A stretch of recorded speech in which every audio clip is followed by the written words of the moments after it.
Aujourd'hui, je t'explique comment j'en suis arrivé à déménager du sud de la France jusqu'à Paris pour être community manager. Est-ce que la ville est bien? Est-ce que le métier me plaît? Est-ce que c'est à ça que je m'attendais? Et quel est le bilan et le futur pour cette année? Pour commencer, je vais te raconter mon histoire. Je fais un parcours classique, pour l'instant rien d'anormal, et ensuite je vais à la fac de droit. Un peu par défaut, mais en parallèle, je publie plus de 1400 vidéos, toutes plateformes confondues. Puis les années passent et j'ai mon diplôme de master en poche. Et j'ai eu une opportunité, celle de ne pas être renouvelé dans l'entreprise dans laquelle je travaillais. De toute façon, je sentais bien que c'était pas vraiment fait pour moi, et c'est là que je me dis que je dois changer. Parce que je me suis toujours ancré dans ma tête que c'était impossible de vivre de ma passion. Malgré le fait que depuis tout petit, je crée des vidéos. J'ai publié ma première vidéo en 2012 sur YouTube, il y a 15 ans maintenant, et ça fait 15 ans que je me répète ça, 15 ans que je dois briser cette barrière dans ma tête. Donc à partir de ce moment-là, j'avais du temps libre. Et avec l'argent que j'ai économisé, je suis parti au Japon pour me challenger et créer plusieurs vidéos par jour. Résultat, des milliers de vues, une petite communauté, et à partir de ce moment-là, je me sens légitime entre guillemets. Mais au fond de moi, je le savais déjà que j'en étais capable. Ça fait quand même plus de 15 ans que je fais du contenu. Il me fallait juste ce voyage pour me rassurer avant de me lancer dans cette folle aventure. Pour commencer, je me suis lancé en freelance. J'ai eu quelques clients, mais en parallèle de ça, j'avais un autre plan pour acquérir plus d'expérience sur le terrain. Et l'objectif, c'était de reprendre l'école. Et ouais, je sais que c'est un peu compliqué de se dire ça. J'ai fait un bac+5, repartir encore pour à minima 2 ans, c'est quelque chose qu'il faut vraiment assumer. Pourquoi j'ai fait ce choix-là? Parce que dans un premier temps, ça me donne vraiment un diplôme dans le domaine qui me plaît vraiment. Ça me permet plus d'expérience terrain. Tout ça, pas grâce à l'école, mais avec une alternance. Et les questions qui se posent maintenant, c'est est-ce que j'aurai une bonne école et est-ce que j'aurai une bonne alternance? Parce que si c'est pour faire une alternance dans le rayon raquette de Decathlon, je suis pas sûr que ça m'aide vraiment.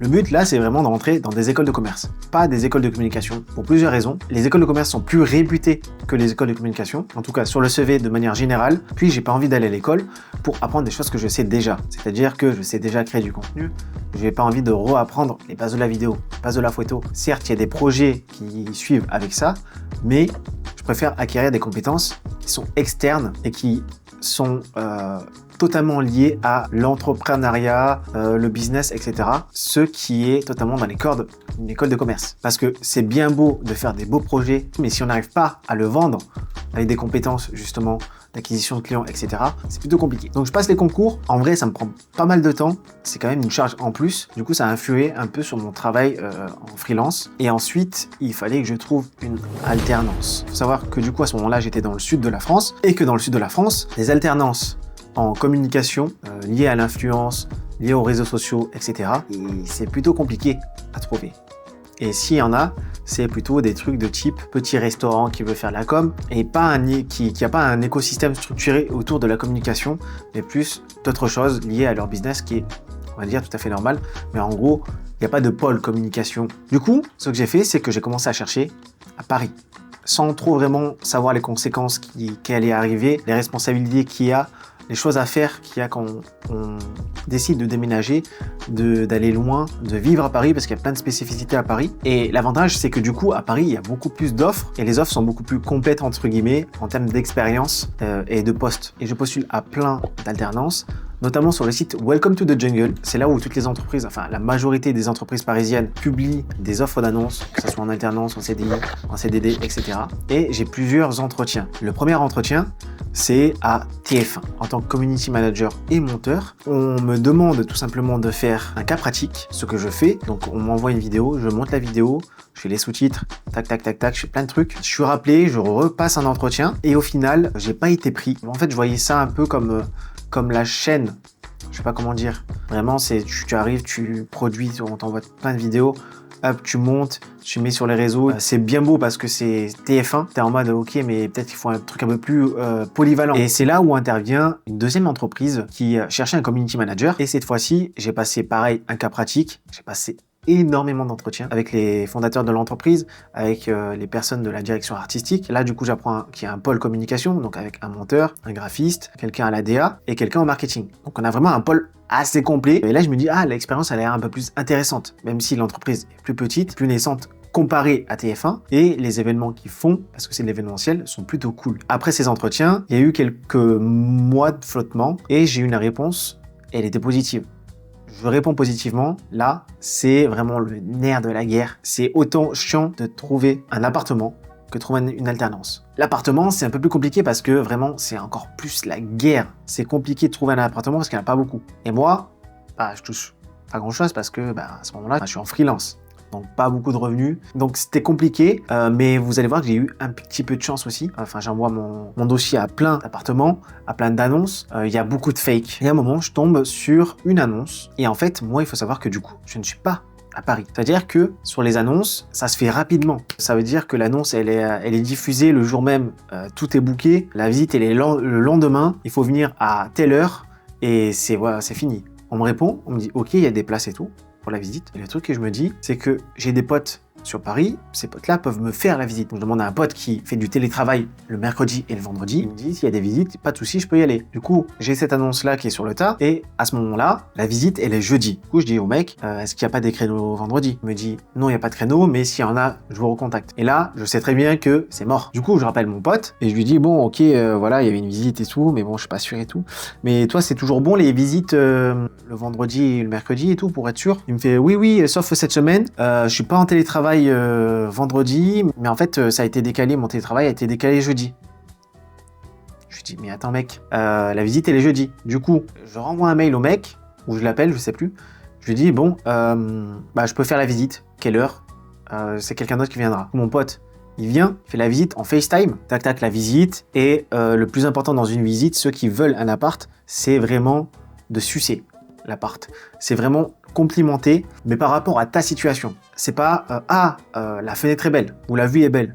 C'est putain, là il y a une fenêtre, c'est pas mal, j'aime bien ouvrir pour aérer parce que voilà, je suis un peu allergique aux acariens et tout, la poussière et tout, donc il faut que j'aère. Et tu fais ça sur tous les éléments de l'appart. Après la visite, j'envoie le dossier, je renvoie un message pour dire que je suis toujours intéressé. Après, le lundi, il m'appelle et il me dit bon, ça s'est joué de peu, mais vous avez l'appartement. Une seule visite, ça suffit. C'est là où je me considère assez chanceux, même si j'ai galéré à trouver des bonnes annonces, etc. Et en plus, le loyer, il est pas si cher que ça. Pourquoi? Parce qu'il est non meublé. Déménagement à Paris, je commence en septembre, j'ai l'appartement, j'ai l'alternance, j'ai l'école, boum! J'ai le combo, tout est nickel, on part à Paris. Paris, qu'est-ce que j'en pense? Eh bien, c'est bien, Paris.